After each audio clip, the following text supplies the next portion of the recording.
From the word ghost, baby. Hello, and welcome back to From the Word Ghost, the paranormal podcast for believers and skeptics alike. I'm your host, AJ, and every week I bring a brand new paranormal story to try and convince my skeptic co-host, Jamie. That's me. Of all things paranormal. Every week is a bit of a stretch, so... Some weeks I bring a paranormal story. Some years, maybe, some months. No, we are finally back. Sorry for the disruption of our regular schedule. A storm happened and the Irish couldn't figure out how to fix internet cables. But alas, we are back. You've been without internet for like a month now. It's crazy. I spent... guess how much I spent on data? Guess. 70 quid. So close, 85. Ooh. Fucking ridiculous. I've said this to you in text. I don't know how in 2025 you don't have unlimited data though, so I think that's on you. I get 150 gig on my contract. I think it's on you. Is that not unlimited? 150 gig? No. Is that not clearly not? Because you ended up spending 85 more quid on data. Honestly, bruv, it's been a nightmare. I've resorted to DVDs. I never thought I'd ever have to crack out the binder again. What's the top DVDs been that you've been watching it? Erin took a liking to Aladdin, so I've watched Aladdin about 142 times in a month. What else did you take a liking to that you sent in the group chat? Sausage Party. Father of the Year, everyone. Father of the Year. Don't. I also, it amazes me that anyone on Earth, let alone you, bought Sausage Party as a DVD. Honestly, I don't know. I must have been on a Seth Rogen trip at the time and just thought, fuck it, I'm just going to buy Sausage Party. It come in handy. It kept my kid fucking quiet for a bit. So anyway, in today's episode, we are going to take a look at one of the most famous castles in Scotland, former home to the late Queen Mother and supposedly home to around 9 spirits, all with disturbing histories, the Glamis Castle. Yay. I don't like the supposedly. The supposedly throws me off straight away. Could be haunted by 9 demons. It could not. It's kind of like a flip of a coin. The thing is, I could tell you is 100% haunted by 9 ghosts, and you go, no, it's not. So I lower my expectations before we even get going. Right, so located in Angus, Scotland, Glamis Castle has a deep royal history dating back over 1,000 years. It was also built on the same spot where Malcolm II of Scotland was murdered in 1034. So wait, was the castle already there? Did he die in the castle, or did they look around the blood-stained walls like, you know what this murder scene needs? A luxury castle, baby. They walked up to We're going to house our royals here. They walked up to the plot of land and was like, you see that skeleton? Right there. Right there. It's perfect. You see the skull? That's exactly how Scottish people talk as well, so. Fair enough. Even before the castle was built, there were hints that the land may be cursed. Its original location was a hill close to where the castle stands to this day. A hill close? A hill close? It was a hill. A hill close? A hill close. To the step. Hill close to where the castle stands to this day. Great. Good start. Shut up, I've had a month off. The workers doing the construction on the original castle grounds claim to hear a voice whisper in their ears.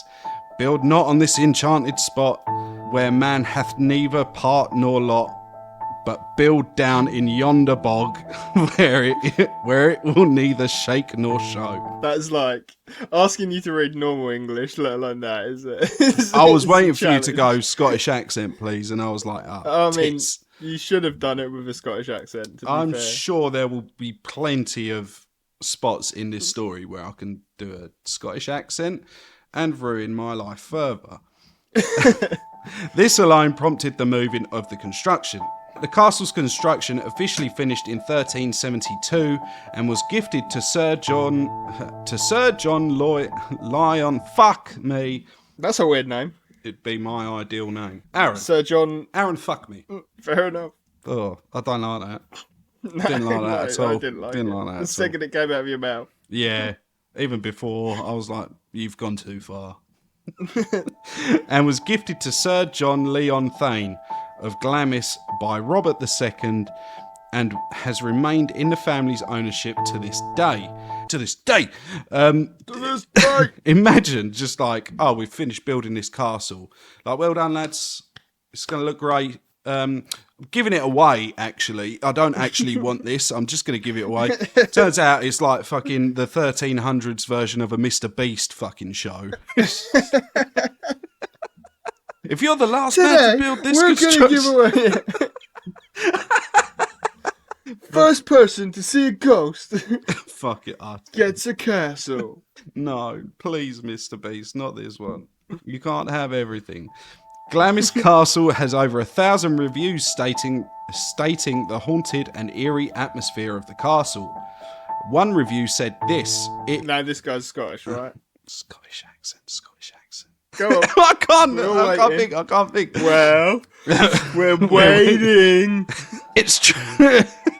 It's truly a scary place, not for the faint of heart. While on the tour, I felt my arm suddenly gripped by an unseen force. If you wanted a haunted experience, put this castle on your list. Not bad. Amazing. Not that bad. wasn't too bad to me. It was very very aggressive. Caricature version of. Yeah, I'm not too pleased. I had such a horrific experience. Tree brush against my arm. It really spooked me. Got my arm caught on the handle of the door. Really ruined the day for me. 5 out of 10 must have been Ghost. Must be Ghost. Ghost put that handle there. Ghost carpentry. That seems to happen to me whenever I'm in the fucking worst mood possible. Oh, it's always the way. Because I always wear hoodies where the fucking pockets go all the way through, like. Yeah. And you needed that fucking display. Thanks, Aaron. I'll be in a huff and I'll be like, fuck's sake, where the fuck did I leave this? Or I walk in a room and I've forgotten something, I go to walk out and it fucking catches the cunt and I'm like, you know when you're so angry you can't make sound. Oh yeah, for sure. You don't even finish the fuck. You just go, bah! Legendary writer Sir Walter Scott applied to spend the night in the castle on his own in 1780 to explore its legend. He later wrote, I must own, as I heard door after door shut, I began to consider myself as too far from the living and somewhat near to the dead. The novelist also went on to report that there was a secret room that he could not access. Apparently the only people who could enter that room was the family and factors. It's like, that's actually just a staff bathroom. They're like, no, sorry, sir. It's staff only. He's like, I see you. That's what I think every time I go to a petrol station and they're like, no, you can't use the toilet. I'm like, so you do what's really going on? The ghost room. Come the 18th century, the family decided to move out of the castle to seek out a new home, somewhere less isolated and melancholy, leaving the castle under the care of the factors and servants. Imagine that. Imagine this that. place bit fucking depressing, isn't it? I know, let's leave all the poor people behind and let's fuck off to the Bahamas. No, you can't come with us. You have to stay here. Yes, you have to maintain the grounds that we're not going to fucking step a foot in. Imagine you got to keep there, keep looking after it. No, are we coming back? Nah. You got to stay there to make sure it's all right. The ungrateful bastard family as well. Just be gifted a castle and they're like, no, Jason's castle's better. It's got a swimming pool. Throughout its history, the castle is rumoured to be the home of multiple spirits. Each spirit has its own grisly tale to go along with their legend. Seeing as some of the spirits don't have as much information as others, we're going to take a look at the most popular and most encountered. The classic Aaron. I can't be bothered to look up more, so let's pick the top 3. I wrote this on my mobile data, Jamie, so... There's no way that writing this takes up much data. Don't give me that shit.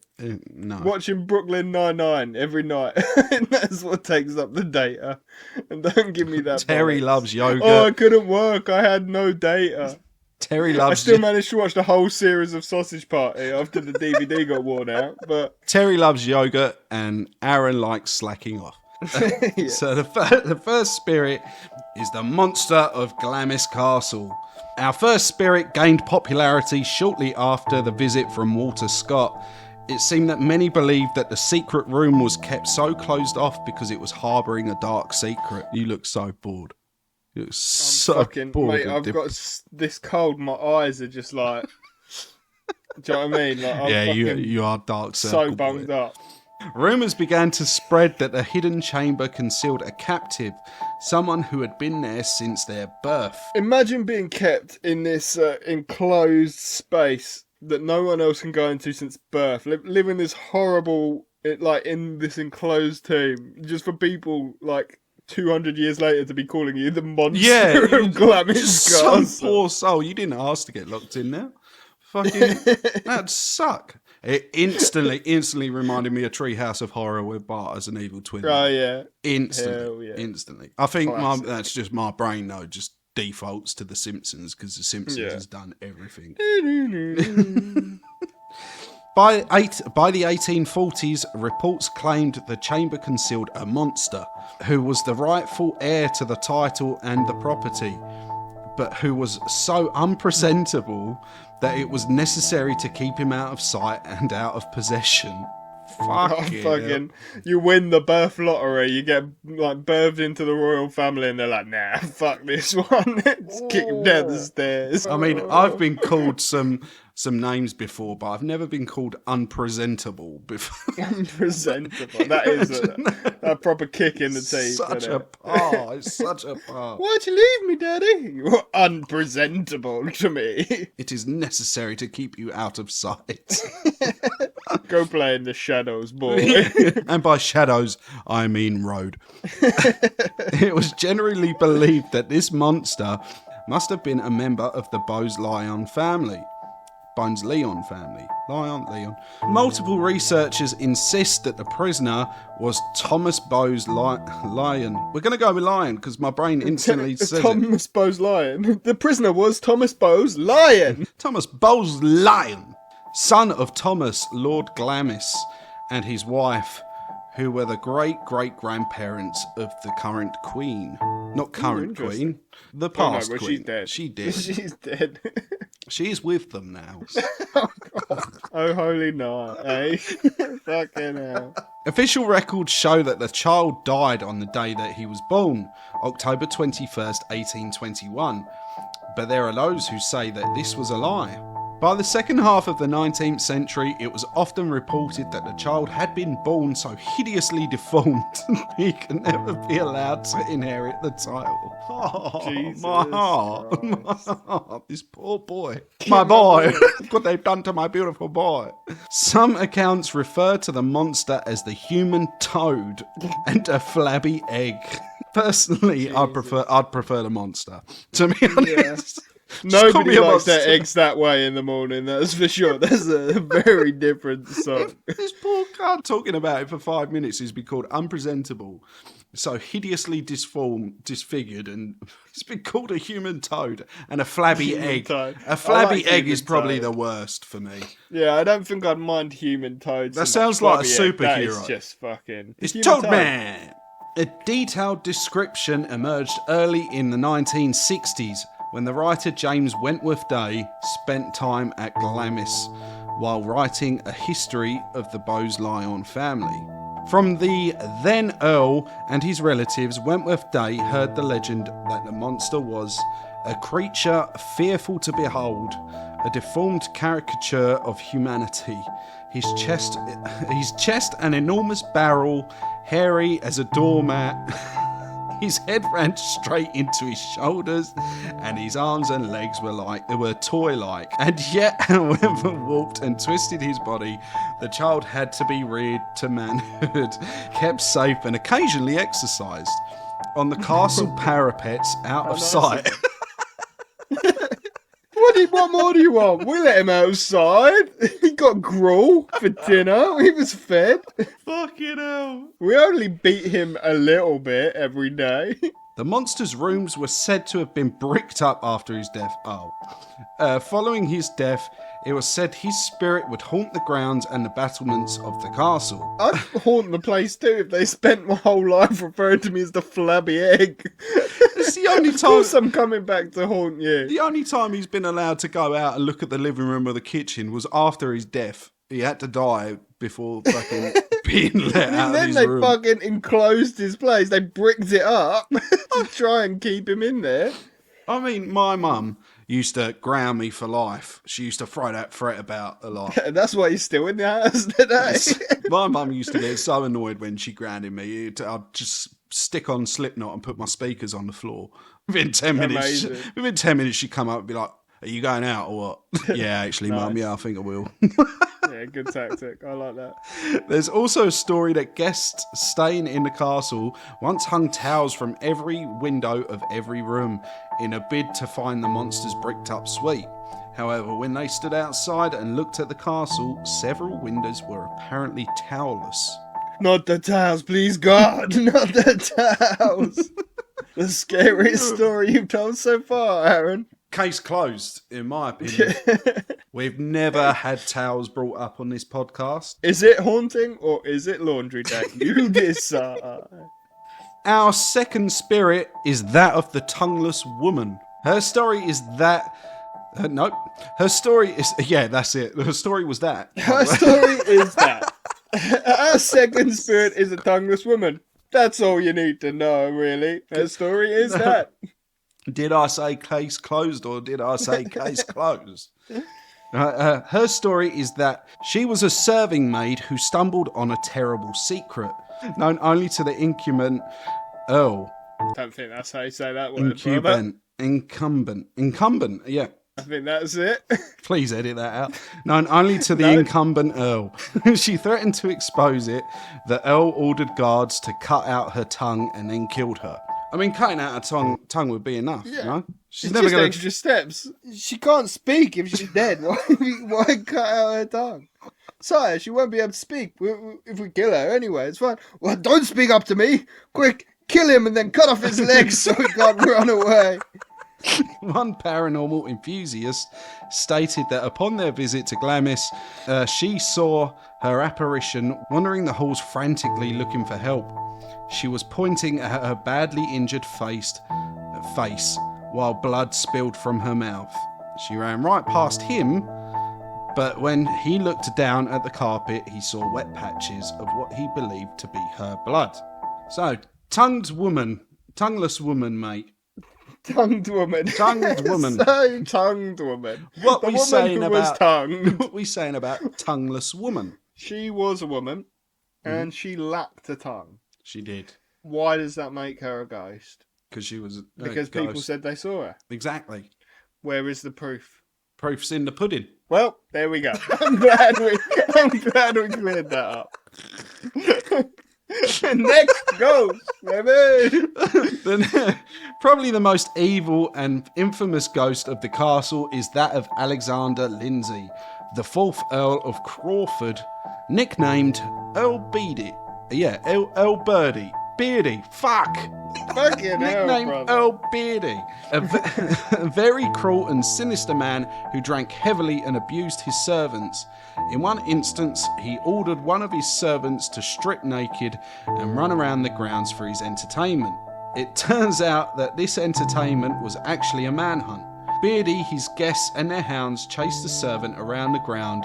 When they caught him, he was ripped apart. This is some rich people are crazy shit. Imagine you sitting there, you're having a gin, and you're around your mate's house, you're like, oh, it's a good night. So everyone's getting fucking jolly. It's like, yes, get the maidens up in here.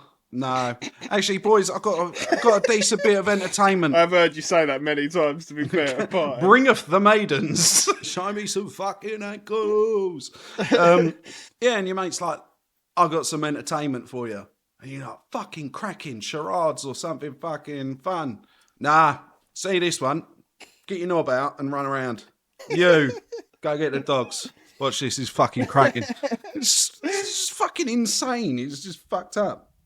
I would eventually leave the party. I would probably try and see it out and see, like, maybe it sounds worse than it is.